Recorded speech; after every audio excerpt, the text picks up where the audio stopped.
Hi, welcome to the CraftJack Lead Manager Tip Series, where we'll show you how you can get the most out of your CraftJack Lead Manager. Today I want to focus on specific leads that you need to follow up with. Perhaps you called the homeowner, didn't reach them, but you left a message. So you can schedule a follow-up with that homeowner from our lead manager. You can definitely set a reminder with your phone, any other calendar that you have. But one of the things you want to do is if you do have a lead that maybe it was several weeks or months later, perhaps somebody filled out a request to hear from a contractor in the winter about a project that they really intend on completing in the summer. You might have called that homeowner, they said, very interesting, I got the information I'm looking for, do me a favor, call me in the springtime. So you could definitely put that on your calendar to follow up with them. But one thing that you definitely want to do is change the status of that lead and set the reminder in your lead manager so that way it pops up to the top of your leads page on the day that you do want to follow up with them. It tells you that there's an action that needs to take place. So let's jump in and I'll show you how you can do that. First, what I'm going to do is for my dashboard, I'm going to click on my leads page.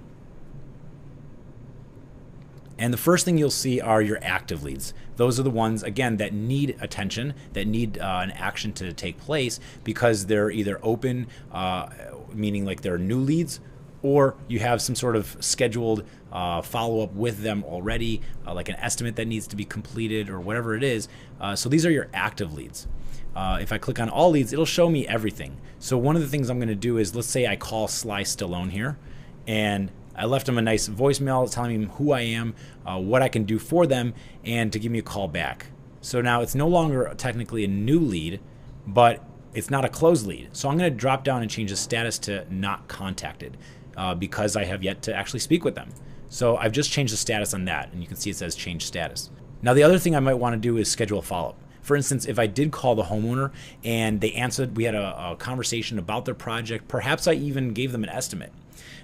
You might want to schedule a follow-up to do so various days later, weeks later, months later. Like I said, if perhaps somebody filled out a request and saying, listen, I'm not really interested in doing this project for several more months, why don't you call me in 2 months from now?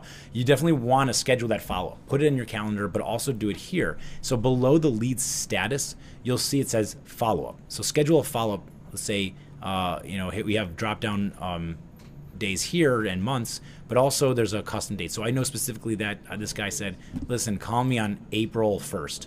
So I'm going to go to the next month, click on April 1st, and I'm going to save that. So now there's a scheduled follow-up with this.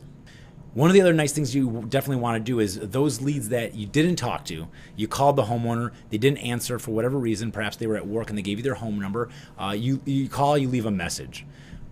You definitely want to keep following up that lead later that day, the next day, a few days later, a week later. You definitely want to keep following up with those leads because it's important. So one thing you should do, as I did in the last lead, I'm going to go on Harry Houdini here, and I called them, left a message, and I want to follow up again. So I'm just going to change it to not contacted. And if I go back to my leads, I just updated that status of that lead. So what you could do is a custom filter search for those types of leads. So I'm going to drop down for the different types of statuses. I'm going to say not contacted, and I can see right here I have 3 leads that have not been contacted yet. So I know that those leads, there's an action that needs to take place. In this case, continue to follow up with them. Perhaps once a day, twice a day, you log in and you do a filter for the not contacted leads. So you know these are the ones I need to continue following up with. And again, those that you did actually schedule a follow up with date, it will pop up to the top of your active leads page so that way you know that that day there's something that needs to take place, as well as on your calendar, it'll show that too. I hope that helps. Let us know if there's anything else that you would like us to cover in these Lead Manager Tips series, and we'll be happy to go over those things for you. You can email us support@craftjack.com. Thank you very much. Have a good one.